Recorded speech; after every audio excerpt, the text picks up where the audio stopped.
తాళంతో పాటే తాళం చెవి కూడా తయారు చేయబడి ఉంటుంది. ఒకటి లేకుండా రెండవది తయారు కాదు. అలాగే పరిష్కారం లేకుండా ఒక సమస్యను భగవంతుడు సృష్టించే అవకాశం లేదు.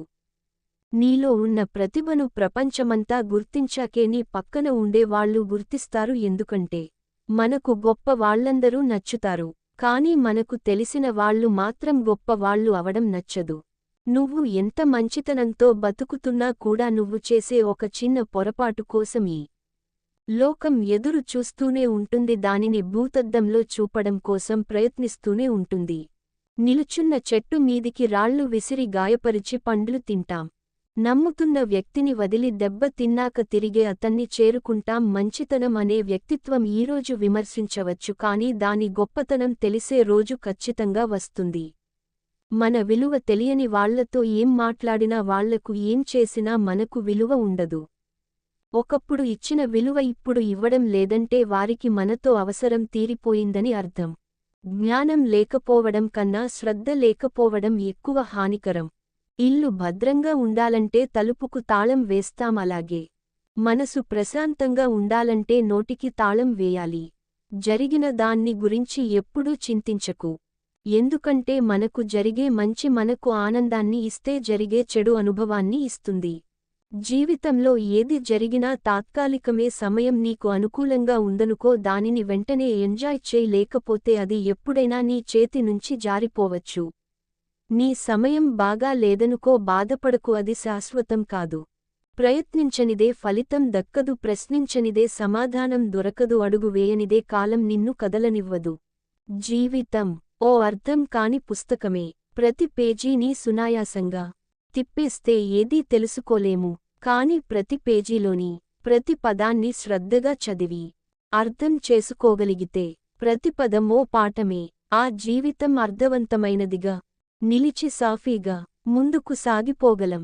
ఏ బంధం గొప్పది కాదు.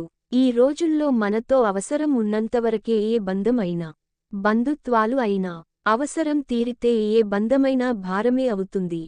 అబద్ధం చెప్పడం శాపం లాంటిది, అది మనలో తప్పించుకునే ధోరణి పెంచుతుంది. నిజాయితీ వరం లాంటిది, మనలో ఎదుర్కొనే ధోరణి పెంచుతుంది. మిమ్మల్ని మెప్పించేలా మాట్లాడితే మంచివారు, తాము నమ్మింది మాట్లాడితే చెడ్డవారు అని నమ్మితే మీ చుట్టూ నిజాలు ఉండవు, నాటనలు మాత్రమే ఉంటాయి. ఒడ్డుకు చేరిన వారి మాటలు ఒకలా ఉంటాయి, ఈదే వాడి ఆలోచనలు ఒకలా ఉంటాయి. ఒకరిది అనుభవం, ఇంకొకరిది పోరాటం. జీవితంలో ఎదురు దెబ్బలు తగలడం మంచిదేనేమో, కాలికి దెబ్బ తగిలితే వెళ్లే దారిలో ఎలా నడవాలో తెలుస్తుంది. అదే మనసుకు తగిలితే ఎటువంటి వారితో ఎలా ఉండాలో నేర్పిస్తుంది. ఆశించినంత చేయలేకపోవడం, చేయలేనంత ఆశించడం రెండూ తప్పులే. మొదటిది నీలోని అసమర్థతను చూసిస్తే రెండోది నీలోని అత్యాశను బయటపెడుతుంది. ఎదుటి వారిపై మనకు మాత్రమే ఇష్టం, ప్రేమ ఉంటే సరిపోదు, వాళ్లకి కూడా ఉండాలి. అలా లేనప్పుడు మనం కూడా వారిలాగే మారాలి, లేకపోతే ఏడ్వాల్సి వస్తుంది. గౌరవం అనేది గుణాన్ని చూసి ఇస్తారు, ధనాన్ని చూసి కాదు.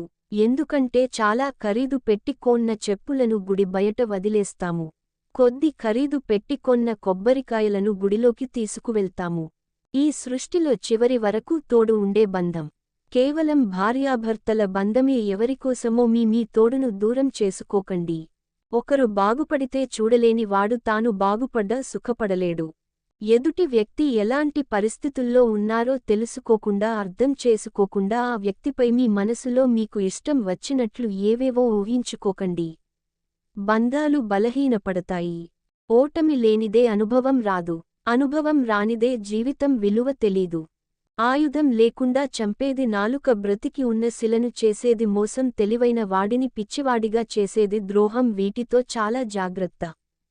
జీవితంలెవరినైనా క్షమించండి, కానీ మీ సహాయం తీసుకుని మళ్లీ మిమ్మల్ని వెన్నుపోటు పొడిచే వాళ్లను మాత్రం ఎప్పటికీ క్షమించకండి.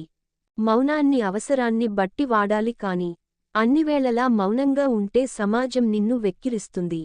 తన ఆదాయాన్ని మించిన వ్యయం ఉంటే ఎవడూ ధనికుడు కాడు, తన వ్యయాన్ని మించి ఆదాయం ఉన్నవాడు ఎన్నడూ పేదవాడు కాడు. నిశ్శబ్దంగా ఉండు, ఇతరుల భావాలతో ఆటలాడకు. అలా చేయడం వల్ల నువ్వు కాని ఆడిన ఆటలో గెలవవచ్చు, ఒక మంచి వ్యక్తిని నువ్వు జీవితాంతం కోల్పోతావు. నిశ్శబ్దంగా ఉండు. ఇతరుల భావాలతో ఆటలాడకు. అలా చేయడం వల్ల నువ్వు కాని ఆడిన ఆటలో గెలవవచ్చు. ఒక మంచి వ్యక్తిని నువ్వు జీవితాంతం కోల్పోతావు. ఇష్టపడడం తప్పు కాదు, కానీ మన ఇష్టాన్ని గుర్తించని వారి మీద ఇష్టాన్ని పెంచుకోవడం చాలా తప్పు. అది మనల్ని మనమే మోసం చేసుకోవడం. నమ్మిన మనసు గాయపడుతుందేమో కాని గాయపడిన మనసు ఎప్పటికీ నమ్మదు. లక్ష్యం కోసం అలుపెరగక శ్రమిస్తేనే నేడు కాకపోయినా రేపైనా విజయం సాధ్యమవుతుంది. సహాయం చేసి థాంక్స్ ఆశించకు. ఒకవేళ నువ్వు సహాయం పొందితే మాత్రం ఖచ్చితంగా థాంక్స్ చెప్పు. జీవితంలో ఏ బంధం కోసం ఏడవకండి. ఎందుకంటే ఏడిపించిన వారికి మీ కన్నీటి విలువ తెలియదు. కన్నీటి విలువ తెలిసిన వారెవరూ ఏడిపించరు. గమ్యం అనేది ఒక అవకాశం కాదు, అది ఎన్నుకోవలసిన లక్ష్యం. అది ఎదురు చూడాల్సిన వస్తువు కాదు, కృషితో చేరాల్సిందే. పుట్టినప్పుడు ఏడుస్తావు, అది జననం. ఆయువు తీరాక ఏడిపిస్తావు, అది మరణం. ఈ రెండిటి మధ్యలో నీ ప్రవర్తనతో ఎంతమందిని గ్రేటర్ దేన్ ఏడిపించకుండా బ్రతుకుతావో అదే జీవితం. అందరితో అన్ని చెప్పుకోలేం. పంచుకునే ప్రతి బాధ వెనకాల బలమైన బంధం ఉంటే తప్ప.